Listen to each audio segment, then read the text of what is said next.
ألا بذكر الله تطمئن القلوب. أعوذ بالله من الشيطان الرجيم. بسم الله الرحمن الرحيم. يا أيها الذين آمنوا إذا نودي للصلاة من يوم الجمعة فاسعوا إلى ذكر الله وذروا البيع ذلكم خير لكم إن كنتم تعلمون. فإذا قضيت الصلاة فانتشروا في الأرض وابتغوا من فضل الله واذكروا الله كثيرا لعلكم تفلحون. وإذا رأوا تجارة أو لهوا انفضوا إليها وتركوك قائما قل ما عند الله خير من اللهو ومن التجارة والله خير الرازقين. صدق الله العظيم.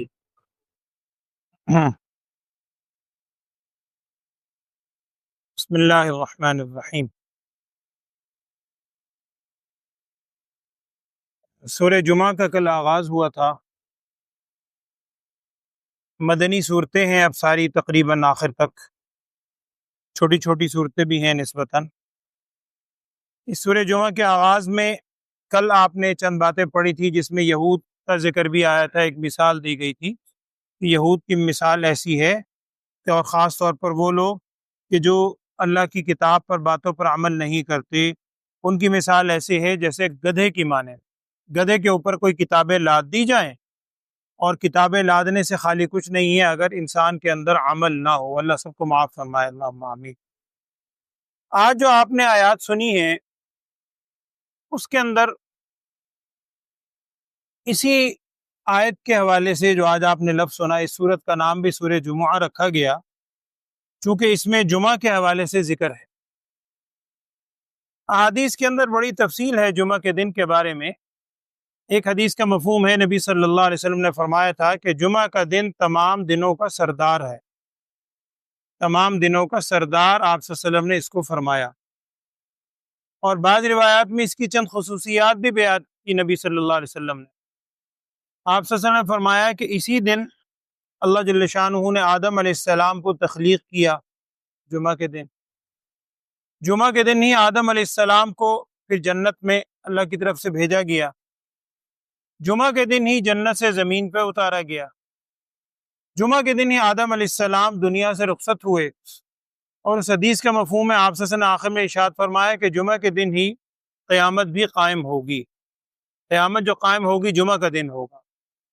بعض مفسرین لکھتے ہیں روایات کی روح سے کہ انسان کے علاوہ جو دیگر مخلوق ہے، اس میں جانور بھی ہیں، دیگر مخلوقات بھی ہیں، وہ جمعہ کے دن بہت لرزاں اور ترساں رہتے ہیں، بہت ڈرتے رہتے ہیں.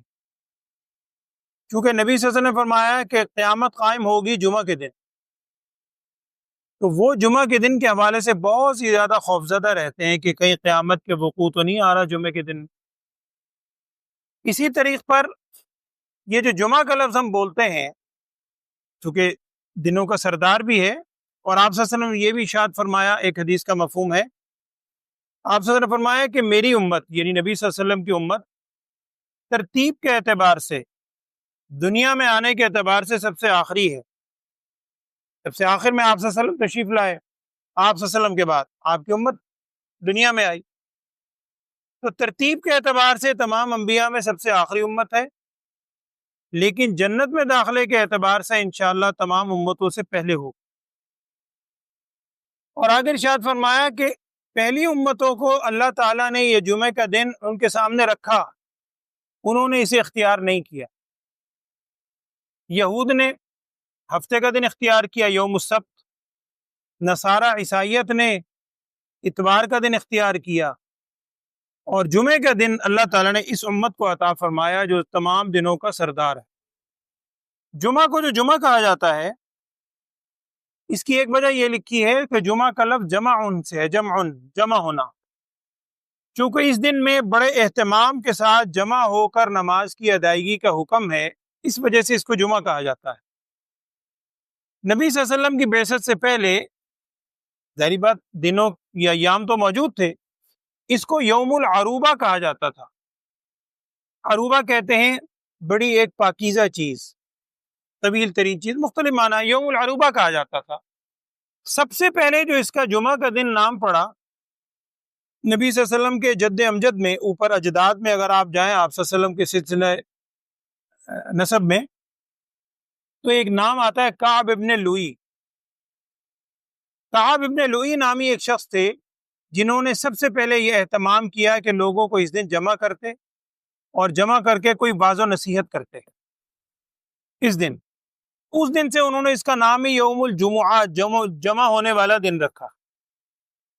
پھر رسول صلی اللہ علیہ وسلم کی مدینہ منورہ تشریف آوری سے پہلے، سیرت میں آپ نے واقعات سنے ہیں تفصیلاً، کہ آپ صلی اللہ علیہ وسلم کی تشریف آوری سے پہلے، بالکل یعنی ہجرت سے کچھ پہلے، ایک بیعت ہوئی تھی، بیعت عقبہ، 2 مرتبہ، بیعت عقبہ اولا، بیعت عقبہ ثانیہ۔ یہ انصار کے یہاں سے لوگ، اس وقت تو انصار نہیں تھے، اوس و خزرج کے لوگ تھے، یہ یہاں آئے اور انہوں نے یہاں آ کر نبی صلی اللہ علیہ وسلم کے ہاتھ پر بیعت فرمائی تھی عقبہ کے مقام پر، وہ بیعت ہوئی، بیعت عقبہ۔ یہ جو جب لوگ واپس گئے تو ان میں ایک صاحب تھے حضرت اسعد بن زرارہ رضی اللہ تعالیٰ عنہ، بعد میں مسلمان ہوئے۔ انہوں نے سب سے پہلے وہاں جا کر جمعے کے دن اہتمام فرمایا۔ بعد میں مفسرین لکھتے ہیں کہ حضرت مصعب ابن عمیر رضی اللہ تعالیٰ عنہ، جن کو نبی صلی اللہ علیہ وسلم نے مکہ مکرمہ سے معلم بنا کر بھیجا تھا مدینہ، اپنے مدینہ منورہ تشریف لانے سے پہلے، مصعب ابن عمیر آئے تھے، جن کی شکل و صورت بھی نبی صلی اللہ علیہ وسلم سے بڑی ملتی تھی۔ یہ آئے، انہوں نے سب سے پہلے جمعہ کے دن یہاں پر جمعہ قائم فرمایا نبی صلی اللہ علیہ وسلم کے حکم سے۔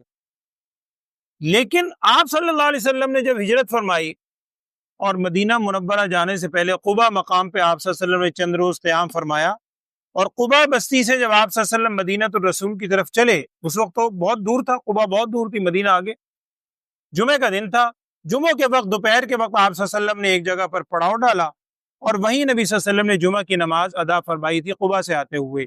وہیں اس وقت مسجد جمعہ کے نام سے مدینہ منورہ میں ایک مسجد موجود ہے کہ نبی صلی اللہ علیہ وسلم نے سب سے پہلے جمعہ اہتمام فرمایا تھا، وہ جو مسجد جمعہ کے نام سے ہے، ایک مسجد قباء ہے، قباء سے آتے وقت۔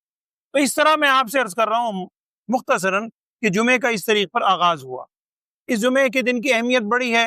آپ صلی اللہ علیہ وسلم نے ارشاد فرمایا، جس کا مفہوم ہے کہ اگر کوئی شخص جان بوجھ کر جمعے کی نماز چھوڑ دے، اہتمام نہ کرے، اور خصوصاً چند جمعے اس طرح گزر جائیں، اللہ سب کو بچائے، تو نبی صلی اللہ علیہ وسلم نے ارشاد فرمایا ایسی کتاب میں اس کا نام منافق کے طور پر لکھ دیا جاتا ہے جس کتاب سے چیز مٹتی نہیں ہے۔ یعنی ایک طرح سے منافق کے طور پر اس کا نام پکا لکھ دیا جاتا ہے جو شخص جمعے کا اہتمام نہ کرے۔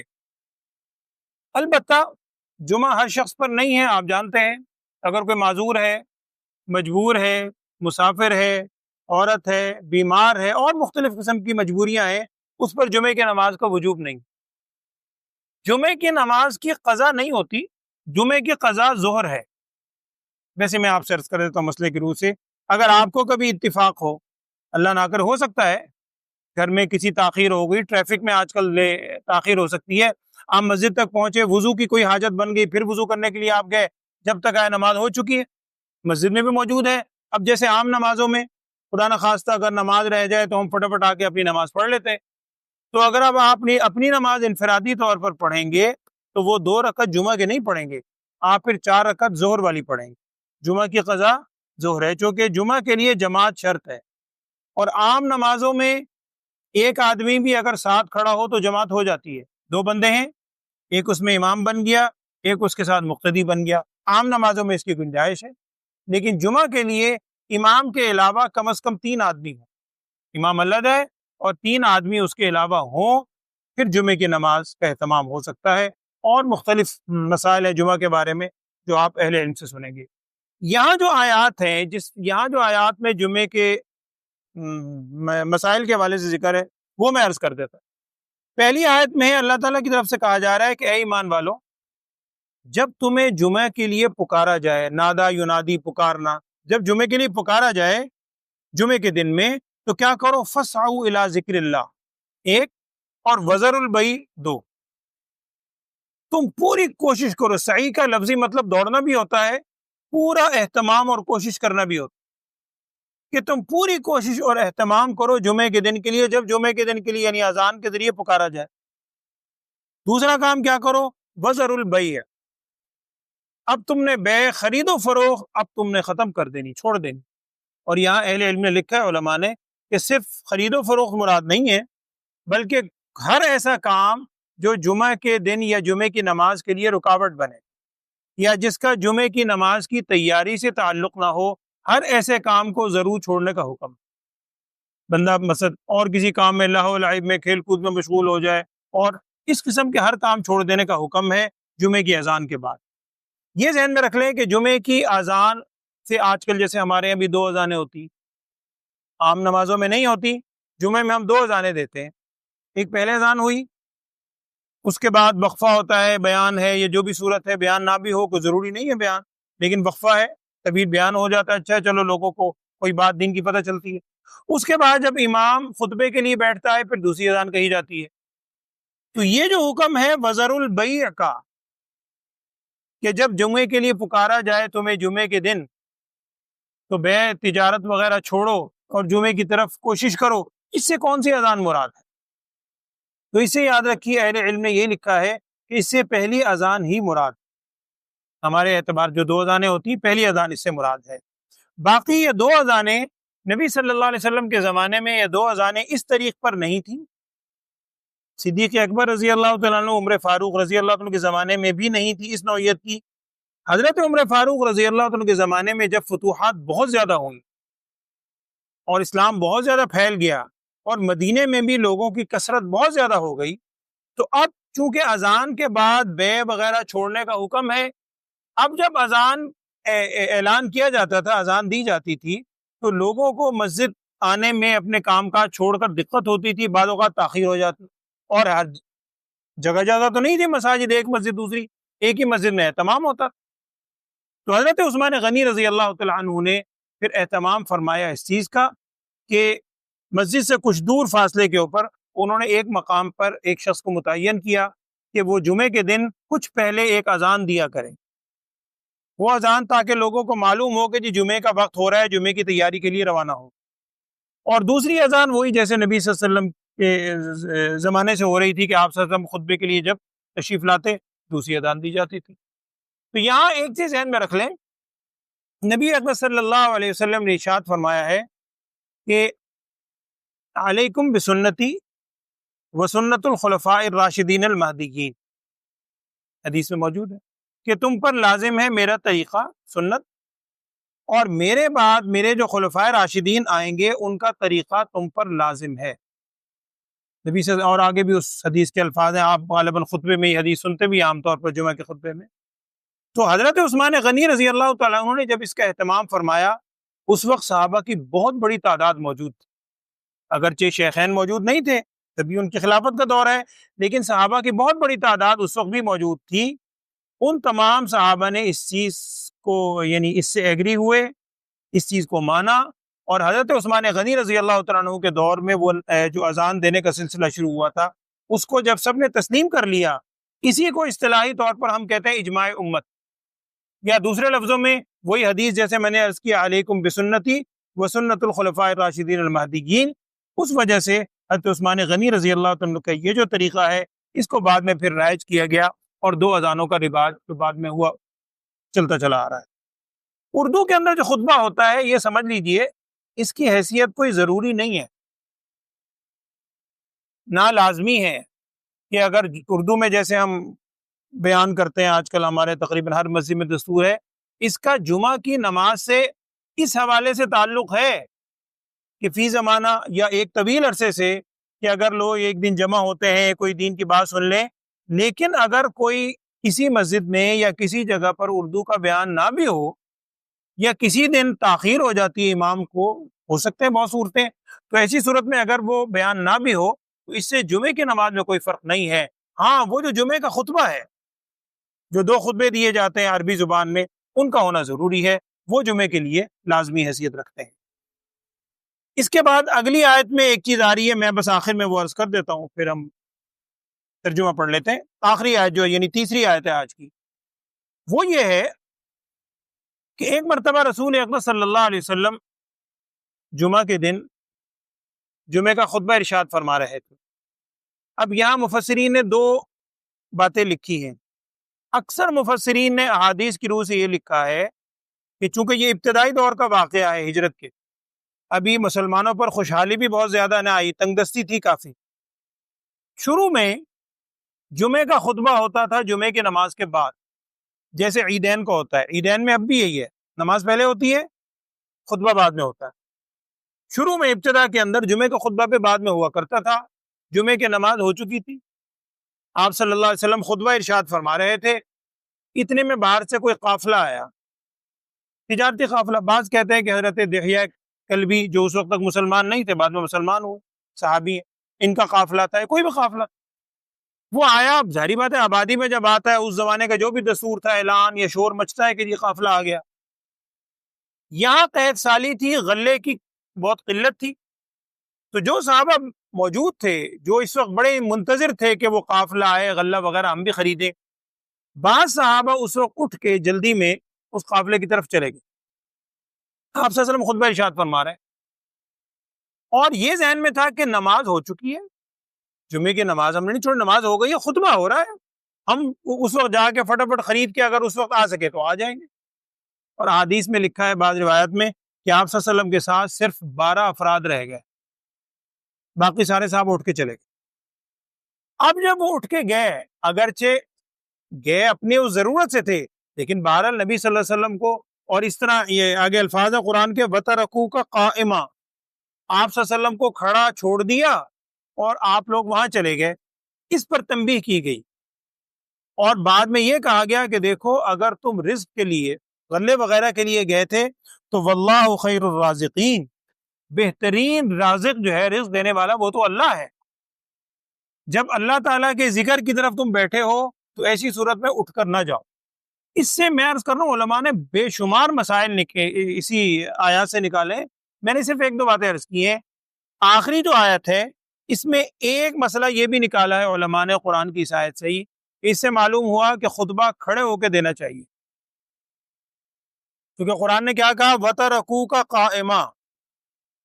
جب انہوں نے تجارت دیکھی اور کھیل کود وغیرہ کا سامان دیکھا، انفضوا الیہا، اس کی طرف چل پڑے، اور وَتَرَكُوكَ قَائِمًا، رسول صلی اللہ علیہ وسلم کو کھڑا چھوڑ گئے. تو آپ صلی اللہ علیہ وسلم خطبہ ارشاد فرما رہے تھے تو کھڑے ہو کر، یہ قرآن کہہ رہا ہے. تو اس وجہ سے خطبہ کھڑے ہو کر ہی کہنا چاہیے، الا یہ کہ اگر کوئی مجبوری ہو، معذوری ہو، اللہ معاف فرمائے، وہ الگ صورت ہے.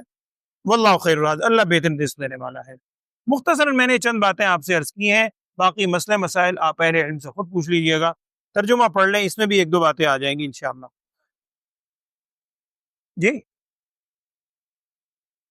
جی خطبہ سننا، وہ پوچھ رہا خطبہ سننے کے بارے میں ذہن میں رکھیں. خطبہ سننا بہت ضروری ہے. میں اس کا خطبہ یعنی عربی والا جو خطبہ، اس کے سننے کا بڑا اہتمام کرنا چاہیے. خطبہ سنتے وقت حدیث کے اندر آتا ہے، نبی صلی اللہ علیہ وسلم نے ارشاد فرمایا، اگر خطبہ سنتے وقت من اشارہ، نماز نہیں، من اشارہ فقد لغا، جس نے اشارے سے بھی کسی کو روکا نا، فقد لغا، اس نے بھی لغو کام کیا. اچھا اس میں ایک چیز ذہن میں رکھ لیں جو ہمارے غلط العوام ہے. بعض لوگوں کو شاید آپ نے دیکھا ہو کہ دو خطبوں میں، پہلے خطبے میں بڑے اہتمام سے نا ایسے کر کے بیٹھتے ہیں، دوسرے خطبے میں بڑے اہتمام سے تشہد کی شکل میں بیٹھتے ہیں. اچھا مجھے نہیں معلوم تھا، بہرحال میں نے بھی دیکھا، میں نے کہا ویسے عادت ہوگی. یا ایک صاحب سے ویسے ہی بات ہوئی، انہوں نے ایک دلیل بھی دی، حالانکہ یہ شرعی طور پر اس کا کوئی حکم نہیں ہے. انہوں نے اپنے ذہن سے یہ بات کہی، انہوں نے کہا جی چونکہ عام دنوں میں ہوتی ہیں ظہر میں 4 رکھتے ہیں، ہم جمعہ میں پڑھتے ہیں 2 رکھتے ہیں، تو یہ خطبہ جو ہے یہ 2 رکعت کے قائم مقام ہے، اور 1 رکعت یہ قیام ہو گیا اور یہ تشہد ہو گیا. تو دلیل بھی اپنے طور پر انہوں نے دی. حالانکہ دلیل وہاں ہوتی ہے کہ جہاں کوئی قرآن و حدیث اس بارے میں خاموش ہے چلیے عقلی طور پر، حالانکہ قطعاً احتیاط کس چیز کی کرنی ہے جو حدیث میں آتا ہے. نبی صلی اللہ علیہ وسلم نے ارشاد فرمایا ہے کہ خطبے کے وقت توجہ پوری ہونی چاہیے. توجہ ہو اور بیٹھنے میں ذرا ادب کا پہلو، اسی لیے ذرا چوکڑی مار کر جیسے ہم بیٹھتے ہیں خطبے کے ایک ہے نا مجبوری کی بات تو بالکل الگ ہے، لیکن کوشش کریں کہ خطبے میں جیسے آپ اتحیات میں بیٹھتے ہیں دو زانو ہو کر اس طرح بیٹھیں، وہ زیادہ بہتر ہے، اور توجہ آپ کی خطیب کی طرف ہو جو بھی خطبہ دیا جا رہا ہے اس وقت کریں، خاموشی سے خطبہ سنیں۔ اور میں نے عرض کیا جیسے اگر بعد میں کوئی آتا ہے پھلانگ کر آنا یہ بھی مناسب نہیں ہے، اور اگر خطبہ شروع ہو چکا ہے پھر احتیاط اسی میں ہے کہ آپ اس وقت سنت شروع نہ کریں۔ اگر پہلے سے سنتیں آپ نے شروع کر دی ہیں اور اذان شروع ہو رہی ہے، وہ تو آپ کو بھی یقین اذان ہو رہی ہے، اس کے بعد خطبہ ہوگا تو آپ جلدی جلدی مکمل کر لیں سنتیں، لیکن اگر خطبہ شروع ہو گیا ہے تو اس وقت آپ سنت شروع نہ کریں۔ بعض حضرات وہ حدیث کا بھی حوالہ پیش کرتے ہیں کہ آپ صلی اللہ علیہ وسلم نے ایک موقع پر ایک صحابی کو اجازت دی تھی، تو اہل علم نے لکھا ہے وہ ایک صحابی کو اجازت دی تھی، دیگر کسی موقع پہ یہ حکم نہیں ہے، تو وہ ان صحابی کی خصوصیت تھی۔ اس قسم کے بہت واقعات آتے ہیں، ایک موقع ہے حدیث میں باقی اور نہیں ہے، تو احتیاط یہ کرنی چاہیے۔ اسی طرح آپ صلی اللہ علیہ وسلم نے ارشاد فرمایا کہ جمعے کے دن جو سب سے پہلے آتا ہے، اللہ اگر توفیق دے اہتمام کے ساتھ، اس کا اجر و ثواب زیادہ ہے، اور حدیث میں بڑی اس کی مثال دے کے سمجھایا گیا، اس کو ایسے ثواب ہے جیسے اونٹ قربان کرنے کا صدقہ کرنے کا ثواب ہے، اس کے بعد جو آئے گا اسے چھوٹا جانور گائے قربان کرنے کا ثواب ہے، اس کے بعد جو آئے گا ایک دمبا صدقہ، اس طرح حدیث کے اندر بہت تفصیل آتی ہے۔ تو جمعے کے دن اہتمام سے جانا، خوشبو لگانا، غسل کرنا، یہ ساری چیزیں مسنون ہیں، اس کا اہتمام ضرور کرنا چاہیے۔ اور خطبے کے لیے جب آئیں، ابھی جیسے میں نے عرض کیا، اس چیز کو مسنون نہ سمجھیں کہ ہاتھ باندھ کے یوں کر کے بیٹھنا ہے۔ اسی طرح علماء نے یہ بھی لکھا ہے کہ خطبے میں جب رسول صلی اللہ علیہ وسلم کا ذکر مبارک آتا ہے، آیت بھی پڑھتے ہیں خطیب دوسرے خطبے میں، ان اللہ و ملائکۃ یصلون علی النبی، آیت پڑھتے ہیں، اور یہ سنت ہے دوسرے خطبے میں آپ صلی اللہ علیہ وسلم پر درود پڑھنا، تو اس موقع پر صلی اللہ علیہ وسلم درود آپ نے پڑھنا ہے تو دل میں پڑھیں، یہ بھی خیال رکھیں۔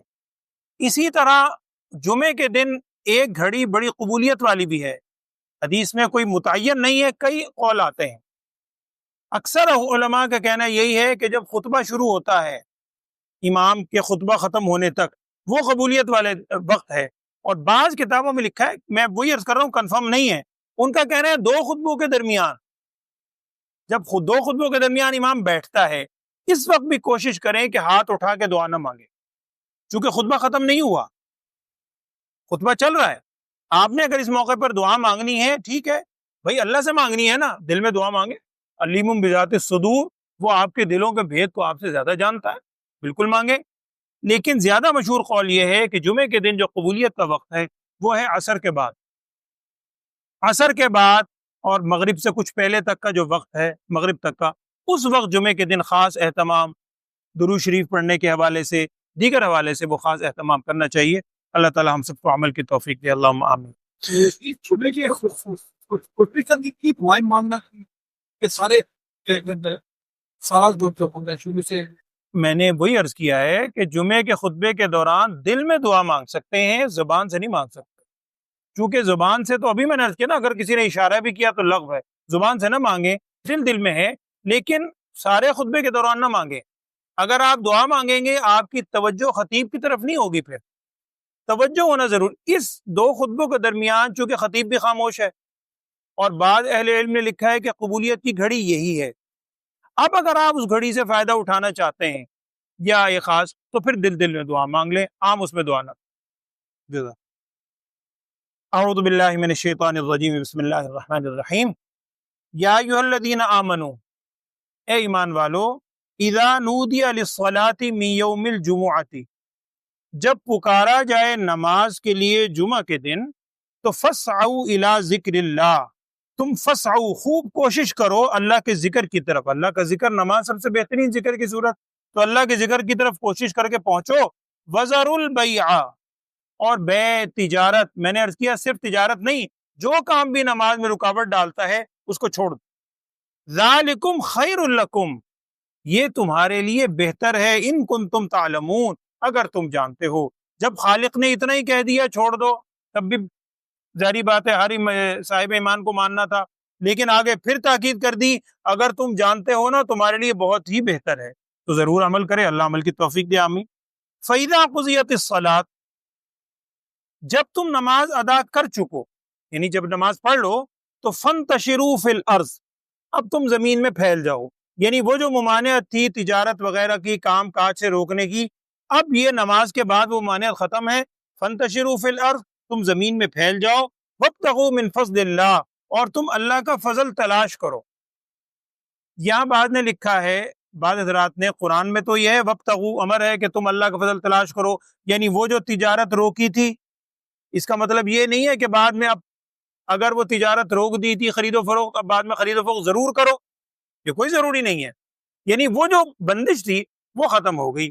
لیکن کچھ اہل علم نے لکھا ہے کہ جمعہ کے دن، جمعہ کی نماز کے بعد اگر بندہ تجارت کرے خرید و فروخت تو اس میں اللہ نے برکت رکھی، چونکہ یہاں اللہ نے فرمایا ہے کہ فانتشروا فی الارض، ضروری نہیں ہے، اگر کوئی کر لے تو اس میں اللہ نے برکت رکھی۔ واللہ اعلم، اعوذ باللہ۔ واذکروا اللہ کثیرا، اور اللہ کو یاد کرو کثرت سے، یہ ہے وہ کہ جمعہ کے دن خاص اہتمام اور خصوصاً درود پڑھنے کی اللہ ہم سب کو توفیق دے، وہ جمعہ کے ہر حالت میں ہی، لیکن جمعہ کے دن خاص اہتمام فرمائیں درود شریف پڑھنے کا۔ واذکروا اللہ کثیرا، تم اللہ کو یاد کرو کثرت سے، لعلکم تفلحون، تاکہ تم فلاح پاؤ۔ وَإِذَا رَأَوْا تِجَارَةً، اور جب انہوں نے دیکھا تجارت کو، اب یہ وہ واقعہ ذہن میں رکھیں، وہ جو آپ صلی اللہ علیہ وسلم خطبہ ارشاد فرما رہے تھے، جب انہوں نے دیکھا تجارت کو، او لہوا، یا وہ دیکھتے ہیں کوئی کھیل کود کو، ظاہری بات ہے وہ شور شرابہ ہوا ساری کچھ، نماز سے جو بھی چیز ہٹا دے، توجہ دوسری طرف کر دے، وہ نماز سے ہٹ کر کے بہتر چیز ہے ہی کوئی نہیں۔ جب انہوں نے دیکھا، وہ دیکھتے ہیں تجارت کو، او لہوا، یا کھیل کود کو، انفضوا الیہا، تو اس کی طرف منتشر ہو جاتے ہیں، چل پڑتے ہیں، بھاگ پڑتے ہیں۔ وترکوک قائما، اور انہوں نے چھوڑ دیا آپ کو قیام کی حالت میں۔ آپ صلی اللہ علیہ وسلم خطبہ ارشاد فرما رہے ہیں، آپ صلی اللہ علیہ وسلم کو چھوڑ کے بعض صحابہ وہاں چلے گئے۔ قل، آپ صلی اللہ علیہ وسلم ان سے ذرا یہ فرما دیں، ما عند اللہ، جو کچھ اللہ کے پاس ہے، خیر من اللہو ومن التجارہ، وہ اس کھیل کود سے اور اس تجارت سے، مال سے جس کی طرف تم گئے تھے اس سے بہت بہتر ہے۔ اور اگر تمہیں رزق کے بارے میں خطرہ ہے تو واللہ خیر الرازقین، اللہ بہترین رزق دینے والا ہے۔ اللہ تعالیٰ یہ فہم، سوچ اور اللہ کی ذات پر ایسا پختہ یقین ہم سب کو عطا فرمائے۔ اللہم آمین۔ الحمدللہ رب العالمین، اللہم صلی علی سیدنا و مولانا محمد وعلی آل سیدنا و مولانا محمد وبارک وسلم۔ اللہم ارنا الحق حقا وارزقنا اتباعہ وارنا الباطل باطلا وارزقنا اجتنابہ یا ارحم الراحمین۔ یا اللہ ہم سب کے گناہوں کو معاف فرما، تمام لغزشات سے درگزر فرما۔ ہم سب کو آج جو ہم نے جمعہ کے دن کے حوالے سے خصوصاً یا اللہ جو باتیں سنی ہیں، پڑھی ہیں، ہم سب کو ان تمام فضائل اور باتوں پر عمل کرنے کی توفیق عطا فرما۔ جمعے کے دن کا اہتمام کرنے کی ہم سب کو توفیق عطا فرما۔ ہم سب کو نبی اقدس صلی اللہ علیہ وسلم کے سنتوں کے مطابق تمام اعمال ادا کرنے کی توفیق عطا فرما۔ جو ہم میں بیمار ہیں یا اللہ تو جانتا ہے، تمام بیماروں کو صحت، عافیت، سلامتی والی زندگی عطا فرما۔ پوری دنیا میں جہاں جہاں مظلوم مسلمان ہیں، خصوصاً غزہ کے اندر، فلسطین میں، یا اللہ ان سب کی مدد فرما۔ ہم سب کو ان کا دستے بازو بننے کی توفیق عطا فرما۔ وصلی اللہ تعالی علی خیر خلقہ سیدنا و مولانا محمد وعلی آلہ واصحابہ اجمعین برحمتہ۔